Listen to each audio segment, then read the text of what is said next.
Today we are going to discuss why empathy is probably the most important skill for any CRO professional, and we'll be doing that together with CRO specialist Amrdeep Athwal from the UK.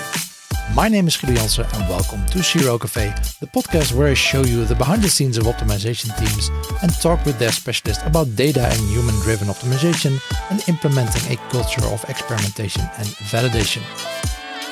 In case you missed it, in the previous English episode I spoke with Georgi Georgiev about A/B testing statistics, and you can listen to that episode on the CRO Cafe website or in the podcast app you're listening with right now. This episode of CRO Cafe is made possible by our partners SiteSpect, Online Influence Institute, Content Square, Convert.com and Online Dialogue. Welcome to Season 2, Episode 31. Amo, a warm welcome to the cafe, and can you give us a short introduction of your journey into CRO? So I actually started off in direct marketing 13 years ago now, and we used a lot of the same principles in CRO there in terms of data analysis, in terms of testing email campaigns, testing direct mail campaigns. So it was kind of a natural evolution for me to move to digital. And so about 8 years ago, I made the move to digital, started doing web analytics. Then obviously web analytics led to insights, and insights led to how can we improve the user experience. And so then I became a CRO about the same time as well. I think literally my first day doing web analytics, my first project was a CRO project for a large cosmetic surgery company, and that kind of got got me into it. And funny enough, that very first project was one of my biggest results to date. I think it was like a 420% uplift in the main conversion rate of that page. So yeah, that got me hooked. I was like, oh great. And I've been chasing those sorts of, triple digit uplifts ever since. But they are a few and far between, I've come to find. It's usually 5% here, 10% there, rather than 400%. It's funny, right? How no one has actually done a study in CRO, but we all have different backgrounds and end up doing experiments. Yes, exactly. I mean, I always say to people, I kind of landed in my dream job because my favorite thing when I was in school was science, and my favorite part of science was running experiments. Because I loved, you'd have an idea, you'd test it out. Sometimes it worked, sometimes it didn't, but you always learned something at the end of it. And so then, now I get to do this, and someone pays me to do it. So I'm like, well, if all I could do is come up with ideas, run experiments all day, I'd be very happy. But unfortunately, there's a lot of other things that come along with working in organizations. You don't just get to play with experimentation all day long. Yeah. So what kind of work do you do right now? What are you working on? So currently, I'm a consultant. So typically, I will come in, work for a company from anywhere from 3 months to about 9 months, sometimes shorter, sometimes a bit longer. Come in, basically say, this is where your current experimentation program is. This is where you want to be. How do we get there? And that might be new processes, upskilling the staff, new tools, new ways of working, whatever it takes. Currently, I'm working for a large electronics distributor, one of the largest in the world, I think, $1 billion turnover annually. So they're very large, owned by an even bigger group based out of the US, who's about 20 billion in turnover. So yes, it's probably the largest e-commerce site I've worked with to date, 43 countries, and millions of visits every day. Very large B2B e-commerce, which is not one I've done a whole lot of previously. So that's been a little bit of a learning curve. Also as well, heavily electrical engineering products, multimeters and oscilloscopes, and I know about fashion products, working on fashion sites. I know about domestic consumables by using consumable sites, but I'm not an electrical engineer. I don't know one multimeter from another. I don't know an oscilloscope from multimeter, except I think one's to do with voltages and one's to do with something else. But so it's how do you optimize a product you know nothing about is a challenge in itself. But do you often come in with teams that don't do any experimentation at all and want to start with it? Or is it more like improving teams that are already experimenting but getting stuck somehow? Yeah, so it's usually teams that are already doing some experimentation, but they want to grow faster. They want to do more experiments. They want more wins. They want bigger wins. I've done a few where they do zero experimentation, and I think the time lag between, I think they think you can start experimenting tomorrow, but it's like, well, no, you've got to get the tool, you've got to get all the data right, you've got to get all your tracking and tagging right, because how are you going to measure everything? How are you going to optimize something you can't measure? So there's so much work that goes into it. You could be there 6 months and say, right, now we're ready to start testing because, you've got the data in a decent order, you've got all your tracking, you've got a tool that works how you think it should work, and you've got the necessary skills in house to actually build tests. Because if you're having to outsource everything, then that's not really good either. And if relying on a consultant who's only going to be there for a few months, then what happens when you go? Who's going to take over the reins? And a lot of the time, you go away, you come back and check on them a year later. They're like, "What happened?" "Oh, well, we had no one to look after it, so we kind of didn't do it. It just didn't really work for us. It didn't work because you didn't carry on." I wonder, why do people hire you? So what's their initial reason of hiring you? And then second part of the question, you start working for them. What's actually the bottleneck? What do you find was actually the issue that they're struggling with? I think people hire CRO same as they hire SEO people. SEO people, they want more traffic. CRO people, they want more revenue from that traffic.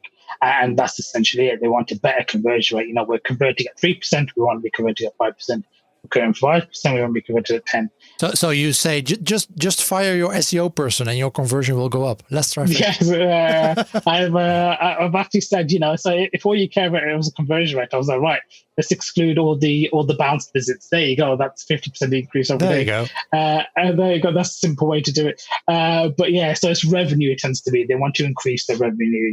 It's different client to client. Some clients are, I want my year-on-year revenue to be increased. I want my profitability to be increased. And it depends what they're trying to get out of it. Because, I have the situation where someone's got a business, they've been running it for a few years, they're looking to sell and retire, so in which case they need it to make as much revenue as possible. They don't really care about profit. You're like, great, we'll do incentivization, we'll do discounting, we'll do everything we can do to drive as much sales as possible, make the books look really good.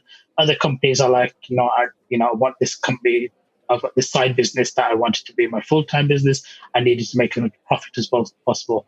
So it's very different, but yeah, it's at the end of the day, it tends to be they want more money in one shape or another.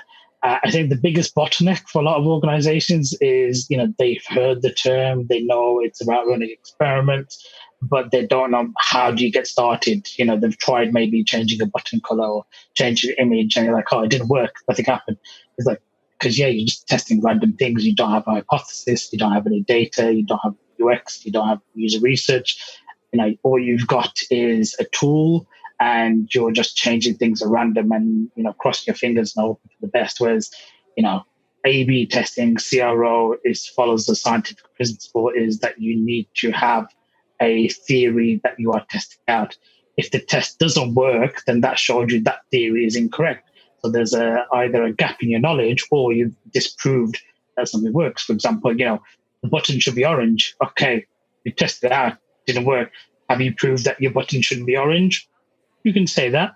Have you proved what the best color of your buttons is? No, you haven't. So I think that's the biggest gap, I think, is that the users who want to start optimizing, they just don't know where to start, don't know how to do it, don't know the best way to do it. They lack probably some of the rigor that they should be when they're running tests, or all the bad stuff we know about stopping tests early, not having enough sample size, not having enough conversions. So yeah, it's a learning curve. It's a massive learning curve to get them upskilled to understand, why you follow this best practice. Why do you set out things so rigidly? Why do you say, look, this is 88% confident. Surely we can just leave it running for another week to get more confidence. No, that's not what you do, and this is why you don't do that. So I think that's the biggest bottleneck I find is it's a lack of knowledge first, and then once you have the knowledge, it's the resource. Because who's going to build the test? Who's going to curate the test? Who's going to analyze the results? Who's going to then implement the winners on live site? Because most times, the dev teams are already stretched to capacity, and then you're asking them to do additional work on top, or asking the QAs to do additional QAing of tests, which can, tests can break things so easily when you inject in JavaScript. So I think, to me, the two bottlenecks. The beginning is the knowledge gap, and as it's going on, it's that resource to actually get things built, live, analyzed, implemented. That's for me where the two issues tend to be. Time and time again, every organization I've been to. And a lack of process. So they have the tool, they know we have a tool, so it should work. Just start randomly throwing stuff at the tool and then hope something sticks, but that unfortunately doesn't work always. Well, it might work now. It depends how bad the site is, because sometimes you come to a site and you're like, sure. You set it on fire and start again. I can't optimize it. Well, I can optimize this, but you really just redesign the whole thing here. There's a basic wireframe, just put that live. I was guarantee you that will beat what you currently have. But those kind of guys are few and far between. A lot of the times they've been testing for a while. They might have hit the local maximum, and it's like, well, you need to change the design because you've got 10 competing elements all trying to be above the fold. That can't work. So you need to change the way the whole look and feel of the site is to and incorporate your learnings and what is the most important thing to have at the right place. Marketing budgets have suffered, and the share for A/B testing has been impacted too. If you want to keep testing to enterprise standards, but save 80% on your annual contract, you can consider Convert.com.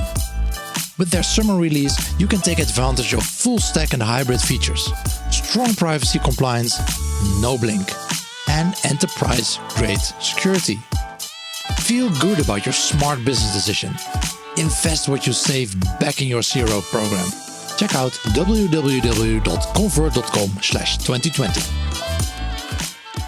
And you already mentioned knowledge and skills.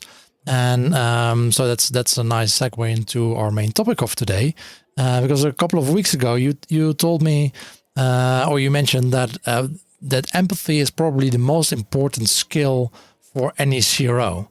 So please enlighten us. Yeah. So a lot of CRO people I know, like myself, started off as analytics. Started off with data, a very analytical kind of mindset. But I read a scientific paper that was released, I think it was 2012. Yes, 2012. And what they found was that by doing MRI scans and looking at people's brains, when they were using the empathetic parts of the brains, the analytical parts were switched off, and vice versa. So you cannot do both at the same time. You cannot be analytical, you cannot be empathetic, which is why things like a conman can trick a smart person. He makes you empathize with him. Once you start empathizing with him, then your analytical reasoning goes out the window. So once your analytical reasoning goes out the window, you're like, oh, yes, I believe him. But you have no reason to believe him. His story is full of holes. It doesn't make any sense. But you're empathizing. Because you're empathizing, he's won you over.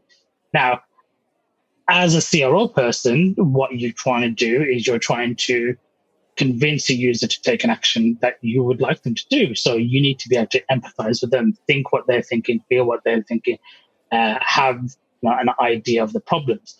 Now, I'm not saying we should be con men and trick people into doing stuff that is against their self-interest. No, obviously, that'd be unethical. But what I'm saying is we need to be able to think and feel like they do. Otherwise, how can we try to, steer them in what's potentially the best for them and potentially what's best for the organization you're working for?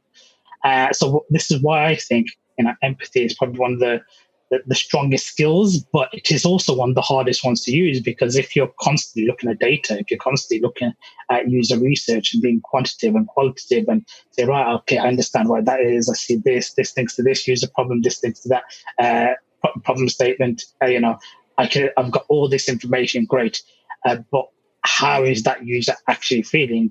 What are their frustrations at each point? How does that actually feel? And there's a few little tricks that I've developed to help me. And one of the ones I always use is, when you are, doing some analytical piece of work, don't try to do your empathy part at the same time. Go away, take a break, 20 minutes, come back and say, right, forget all about the data. What is this user feeling? What is this group of users feeling? Why would they be feeling this? Why would they behave like this? So, segueing back to our previous conversation, the first project I had was for in CRO was for a cosmetic surgery company, and they asked me to look at their breast augmentation services. And I was thinking to myself, okay, looking at all the data, and I was looking at what groups of pages had the best engagement. And there was one set of pages that had far higher engagement than anything else. And that were the pages about where the hospitals were that did the surgery. And I thought to myself, that's strange. Why is that then?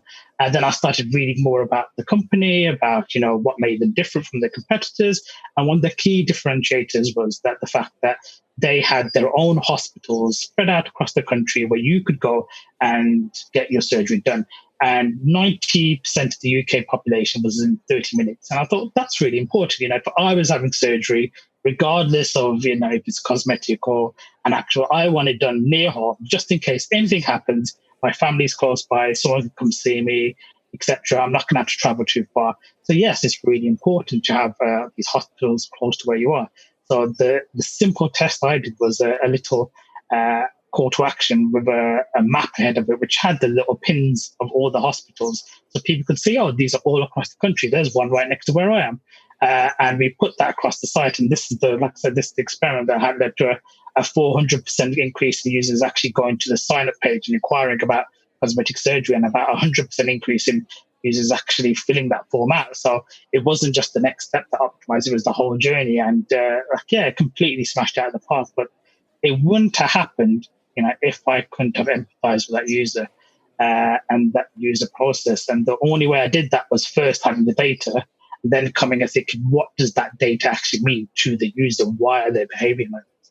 And I think that's why if you don't have that empathy, if you can't generate that for your user, you can run all the numbers you like, but all you're going to get is, what's happening, where it's happening, and how often it's happening. You're never going to get to that why. So what's your favorite ways of gathering the more qualitative side of data on your users, on what they're getting stuck with? I mean, this is a great example where you show people the information, whether it's really conscious or not, but the information that they want to know at that time. How close is it? How far is it?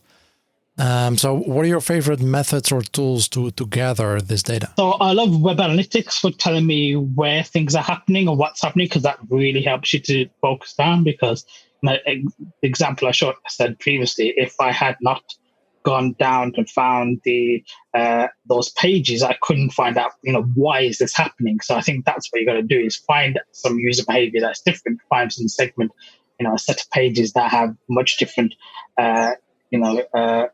changes in KPIs to the rest of the site. Once you find that segment, that group of pages, that group of users, etc., then you need to go off and get that why. So some of my favorite ones are, I love session recordings, seeing what actual users are doing on the site.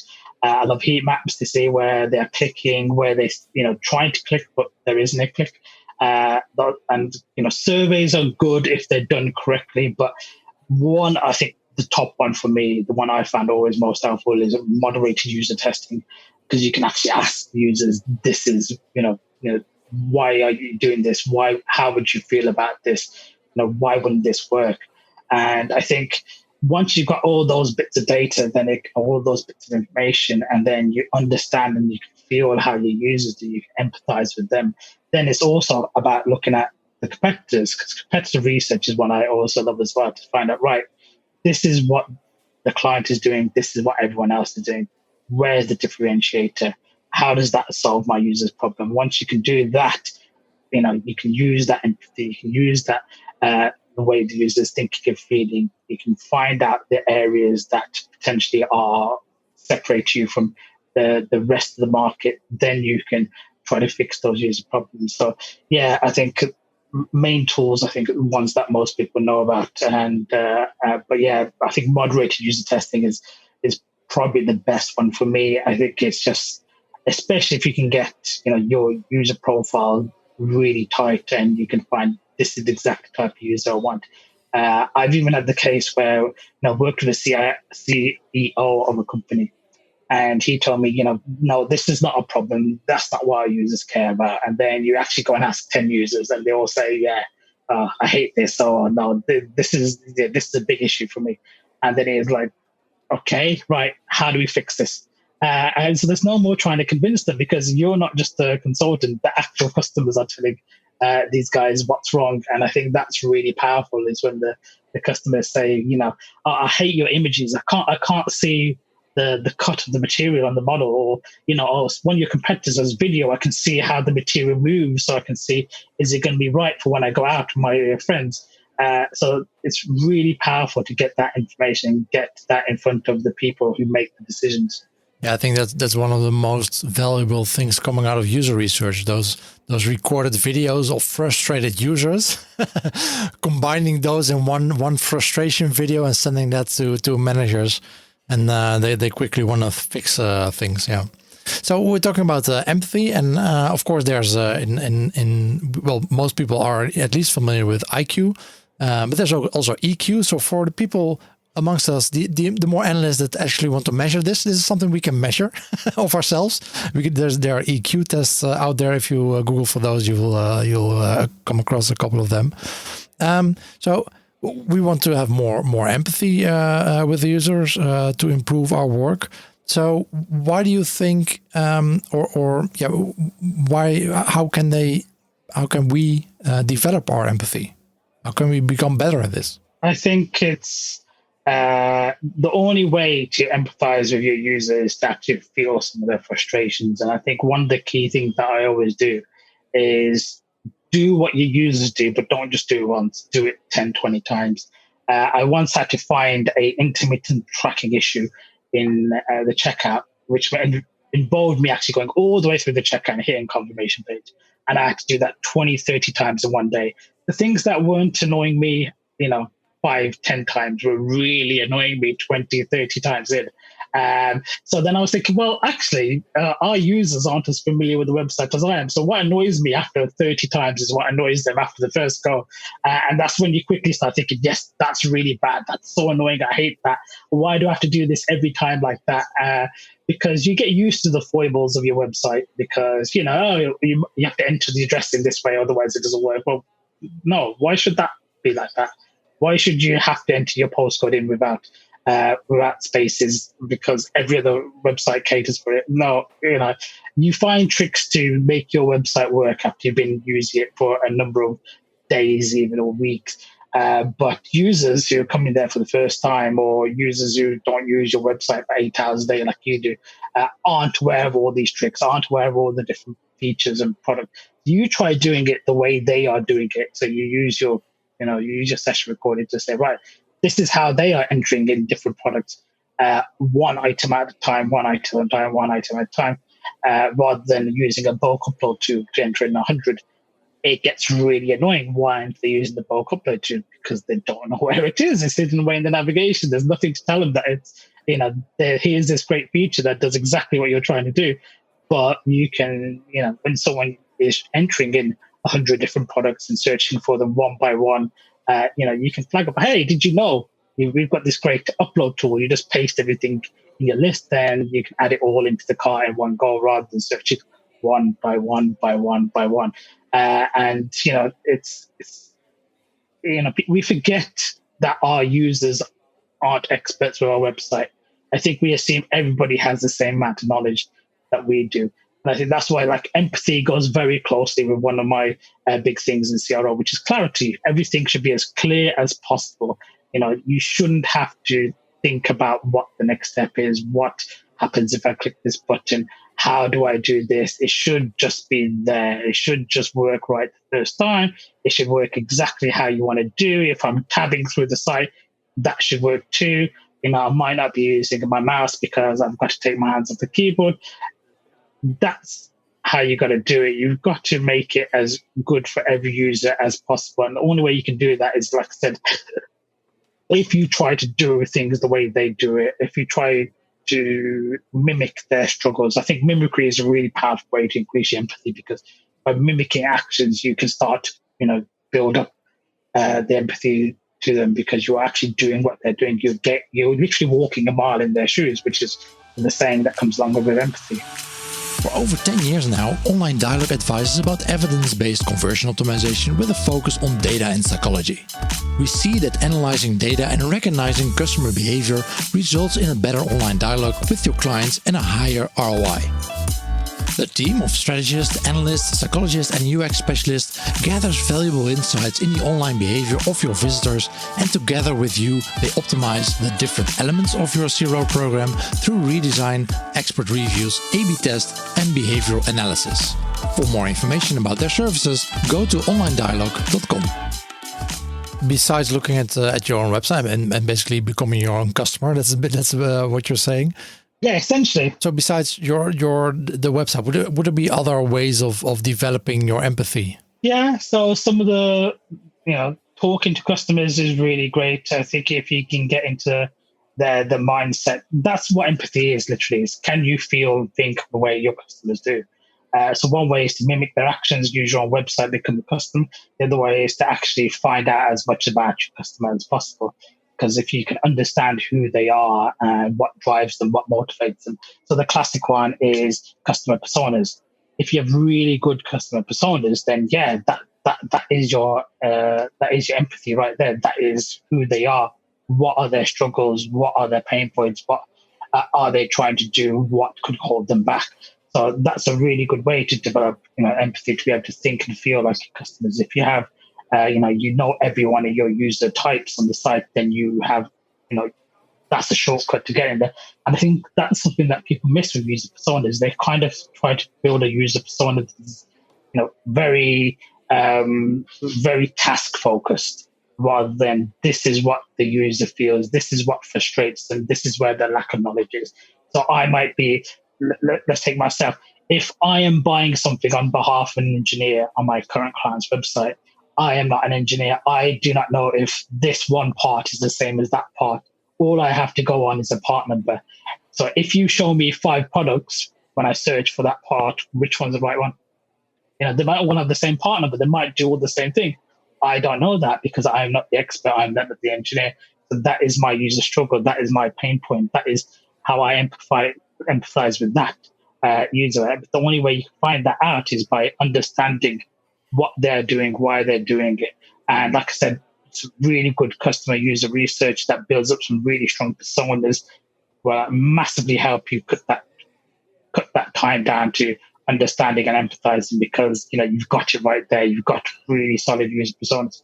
I think the Eisenberg brothers wrote the book about it, the Buyer Personas. Great book. It's only about 70 pages as well, so you can read it in like an hour. And that really tells you how you should build your personas and why they are so important, because as soon as you start building those, bam, you can empathize instantly. But right, this is John, he's the CEO. This is what his issues are. This is, James, the engineer. This is what his issues are. This is, Tom, the buyer. This is what his issues are. This is what he's thinking of feeling, or what might make him stop. So I think, really good personas are a massive shortcut to the empathy. Yeah, I think personas are a nice way to put yourself in someone else's shoes, right? And that's what empathy is about. You need to be able to imagine how it is to be someone else. So basically, you need to tune down your own feelings and your own opinions about stuff, and be very aware of the biases and how others might think or how others might see stuff. So putting yourself maybe in uncomfortable situations with people that think differently than you, or think differently about certain topics, that can help you empathize with more and more people, saying, but then from their perspective, it's a different situation. I clearly remember before starting my study in psychology, So most psychologists not. So I did applied cognitive psychology, which is more the usability side, but of course the more well-known part of psychology, clinical psychology. I spoke to someone and he said, yeah, it's weird when you start doing psychology because of the empathy part also, because before you study psychology, or if you haven't read into psychology at all, when you hear about someone doing really bad behavior, like you hear about rape crimes or I don't know, all kind of bad behavior, normal people would say, "Oh, that's horrible. Put them in jail and let's never talk to them again." Well, if you study psychology, you would say, "Hey, that's interesting. I wonder about his childhood. What did he do? What is happening to him? Why is he? How was his thinking like relationship this?" with his mother? Yeah, exactly. And it's true, and you start to empathize. Yeah. I said, So that might be a bit too much. yeah, well, I mean, my wife had this, we had this similar argument previously. It was, we were watching a show about psychopaths. I was like, well, the psychopath isn't doing something bad per se, because obviously they might go and, because it's about serial killers and he might be going around killing people, but, it's, to him, it's not malicious because he has no empathy with his victims. He's not doing it to hurt them. He's doing it to fulfill his own selfish needs. So yes, it's a very selfish thing he's doing, but he lacks the ability to feel empathy. He lacks the ability to feel remorse. So that's why he's doing these kind of things, as well as the bad childhood, the bad upbringing, etc., some genetic component as well. But you can't judge a psychopath by normal moral standards because it doesn't apply to them. We have the ability to empathize with people. We feel bad if we hurt them, and I think they lack that. So of course, if you lack that self-control mechanism, you're potentially going to go off the deep end. So although there are some very successful psychopaths out there who do really well, hedge fund managers, surgeons, military people. So I think the upbringing massively makes a big difference. One of my favorite tools to instill a bit more empathy in people is talking about cognitive biases or teaching them about that, or just having them read about it, because I think most people find it fun to do because it's a confrontation also with your own thoughts, how your own decision making process is working, but also helps you think about, hey, he's doing, or he or she is making this decision. Oh, hey, I've read about this bias. It might be that. It's something I try to train into my teams is how do you spot confirmation bias? Because, everybody wants to find stuff that proves they're right. So when you're looking at test results, for example, that it's really easy to find a KPI that your test optimized, or find, a segment where it did really well for. But actually, if you haven't predetermined that, then you are just falling into the confirmation bias trap, and you just find something that works. I think it goes back to our earlier topic is that, when you're coming into organizations, that's something you find happens a lot because they don't have that process. So the confirmation bias is in full effect. And, I'll hold my hands up as well. I still fall guilty to this as well. Oh, yeah. But luckily, I've planned out my test and said, my KPI is add to basket. My secondary KPI is orders. I have not talked about AOV. I've not talked about revenue. So when I see AOV and revenue go up, I'm like, I really want to call the test on that, but no, I can't because I've already said I was. But it's really sneaky and it's really hard because when you are invested in something, you really want to prove that, yes, I got it right. I want that win. You want that endorphin rush from a big result. And so this is why, it's massively hard to combat some of these biases because they're so ingrained into our psyches. Yeah.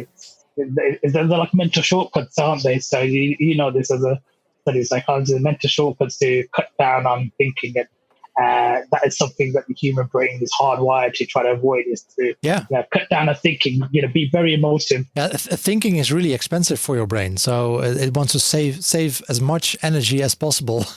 I think I've read somewhere that your brain uses something like 20% of your calories, even though it makes up about 4% of your body weight. And I was like, wow. The brain is such a hungry machine. Yeah, it's like a 20 watt light bulb. That's the energy equivalent of your brain. Yeah. Yeah. So it's massively it's massively difficult to avoid taking emotive responses. And this is why, going back to the empathy, is we think everybody's behaving analytically.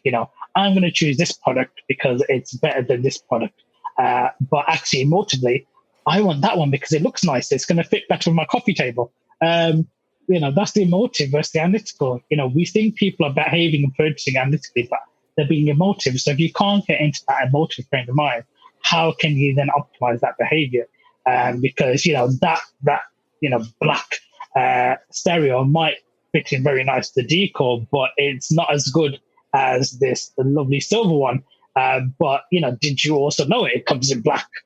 But if all you care about is, hey, look, this has got 500 watts, this one's only got 10 watts, but they really like the color black and they can't see how to change the color on the 500 watts, they're not going to do it. So this is why I said, if you don't get into the emotive part, find what drives you, is what is making, what is helping them to make these decisions, these mental shortcuts, these emotive responses, then you can't optimize that. If you're literally only going by data, if you're only going by information, if you're only thinking about purchasing decisions in an analytical mindset, then you're going to struggle to optimize user behavior. SiteSpect offers a worldwide unique A/B testing, personalization, and product recommendation solution. SiteSpect works server-side without any tags or scripts, which guarantees an optimal performance. The SiteSpect solution eliminates delays and the chance of any flickering effects, and this approach also ensures that the current and future browser security rules like ITP and ETP don't make an impact on your A/B testing and personalizations. For more info, visit sitespect.com. And developing your empathy, it's a double-edged sword. It also works inside the company that you're working for when presenting those results. And I've made this mistake many times myself by presenting the data and then not taking into account more the emotional part of the story, and then people rejecting the most incredible A/B test results because because they didn't believe in it somehow, or it didn't resonate with their emotions around it or their beliefs around it, and then rejecting whatever I came up with. So that's like I said, it's a double-edged sword. It also works developing your empathy. It helps you within your own company or as a consultant, the company that you work for, internally to become better at CRO. Yes, I think very much the buzzword for the last few years around data has been storytelling. And what is a story? A story is what's happened. It's about a journey. You start off with the antagonist, the protagonist. They go through some kind of adventures. Eventually, they get to the other side and they get the just reward for following the righteous path. But what is a journey? It's a roller coaster of emotions. You need to have the highs, you need to have the lows, and you need to be able to take your user, in this case, whoever you're pitching your test results to. Which is why I started off my career because I'm very analytical, just showing here's a bar chart, here's a table, this is the data. Aren't I so clever? And people just didn't get it. Like you said, I'm not so sure. You might need to double check that one. But then you start telling the story and say, so we had this idea, and then we did this user research, and then we went and got this analytics data, and we spoke to our users. They said, oh yes, I really hate it when this happens. So we thought to ourselves, what's the best way to do it? We tried these different approaches, and you take them through that whole journey, and you walk them through every step of it, step by step. And eventually, they get to the promised land, and then you realize the result. And they're like, oh yes, great, yeah, I can totally see all the different bits of that. And you led them through and walked them through, and you told them a story about all the trials and tribulations, all the failures that you had until you eventually got the right one. Because as CRO people, we tend to just say, hey, look, these are the winners. And we don't show you the 10 tests that lost to get there. But if you don't show those 10 tests that lost, then how can you take your product owners and your CEOs through that journey and show this is exactly how we got there. These were the trials and tribulations, and how can you tell that story without all the bad stuff as well as the good stuff? Exactly. Please don't forget about it, people. So, Amar, thank you so much for taking us through your thoughts about empathy. What are the things you're going to do in the next 12 months? What are you working on? So yeah, I think I'm working with my current client to the end of the year, and so optimizing their sites across their three main regions, so North America, Europe, and APAC. So we've got a very full testing cycle. They've just moved into working agile, so that's really good as well. So helping them with the agile ways of working, and personally myself, I think getting through lockdown, hopefully going on a holiday at some point. Luckily I went to Dubai in January, and then obviously the lockdown happened 2 months later. So at least I had a holiday yet. And my daughter's looking back to going back to school in September, so that'd be big for us. And I think, in terms of work, next year we'll see. I'll find it with the client, work with the industry. I've been doing some work with the CRAP COVID initiative, where different CRO people have been giving away an hour of their time, 2 hours of time a week, etc. So I'm working with a few organizations. I'm working with an SEO company in Holland, and helped them out and gave them some advice. I've also worked with some financial services companies. So I've donated a bit of my time because I thought, it's a difficult situation. Everybody needs to improve their conversions. Everyone needs to try to make more money from less traffic. Most people, Amazon's doing really well. I see share price is up 50% year on year.